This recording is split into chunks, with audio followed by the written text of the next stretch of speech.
Kami rombongan khususnya Direktorat Jenderal Perikanan Budidaya mendampingi Pak Menteri Kelautan dan Perikanan dalam rangka roadshow dari Sulawesi Barat, Sulawesi Tengah, Gorontalo, dan selanjutnya akan ke Sulawesi Utara dalam rangka khusus untuk melihat bagaimana perkembangan tambak udang di Indonesia, khususnya dari sisi lain timbulnya investor, timbulnya masyarakat mereka secara swadaya untuk mengembangkan tambak udang.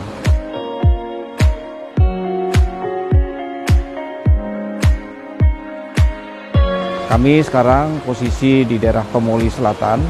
Ini adalah lahan tambak yang akan ditebar perdana, dan ini saya kira luar biasa, menunjukkan bahwa antusias masyarakat sekarang dalam rangka untuk membangun pertambakan udang ini sangat bagus sekali.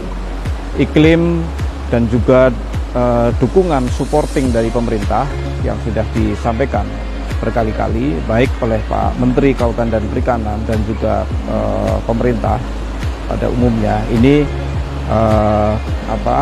disambut baik oleh masyarakat.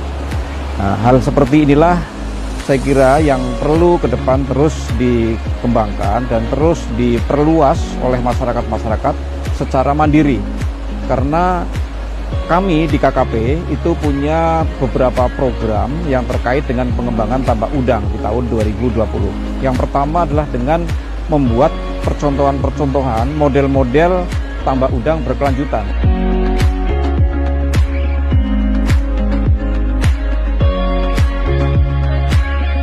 Yang kedua, kita juga membuat model percontohan tambak udang milenial dengan bak bundar diameter 25 meter. Ini adalah diperuntukkan untuk calon-calon pelaku-pelaku usaha muda nanti. Yang ketiga adalah kita membuat model pengembangan tambak udang perhutanan sosial, yaitu memanfaatkan lahan-lahan tambak udang yang ada di perhutanan sosial. Nah, ini juga bekerjasama dengan Kementerian KLHK.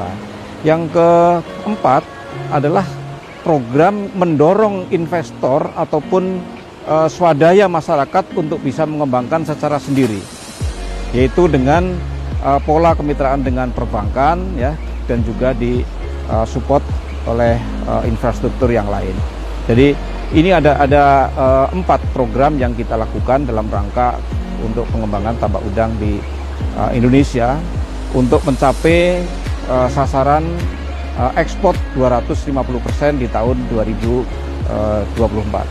Kami dari Kementerian Kelautan dan Perikanan ini memberikan apresiasi kepada pengusaha-pengusaha, kepada masyarakat, ya, di dalam rangka untuk mensukseskan program peningkatan udang 250%.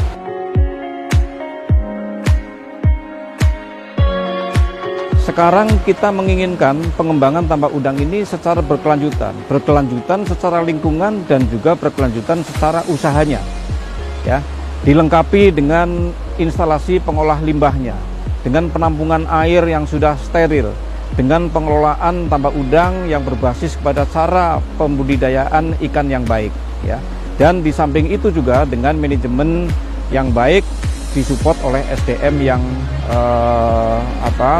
kompeten di bidang pertambakan udang ini.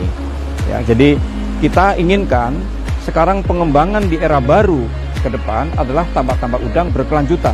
Kita membuat kawasan tambak udang yang berkelanjutan, yang terdiri dari klaster-klaster tambak udang yang mudah di-manage baik oleh kelompok-kelompok pembudidaya maupun oleh masyarakat. Pola pengembangan juga ada 2, yang berbasis kepada masyarakat. Kita melibatkan mitra, ya, investor yang bekerjasama dengan masyarakat. Mereka sebagai intinya yang transfer teknologi dan juga mengajari masyarakat, termasuk juga sebagai off-takernya untuk udang-udang yang nanti hasilnya bisa diekspor langsung. Terus yang kedua adalah secara mandiri oleh pengusaha-pengusaha. Tentu saja ini juga kita dukung. Yang ketiga adalah bagi masyarakat kelompok-kelompok yang mereka sudah punya keahlian untuk berbudidaya tambak udang, inilah yang perlu kita latih ya oleh pemerintah. Kita akan melatih para pelaku usaha masyarakat ini untuk bisa naik, yang tadinya berbudidaya udang secara tradisional plus ataupun semi intensif, menjadi mereka tahu teknologinya tentang tambak udang intensif yang berkelanjutan.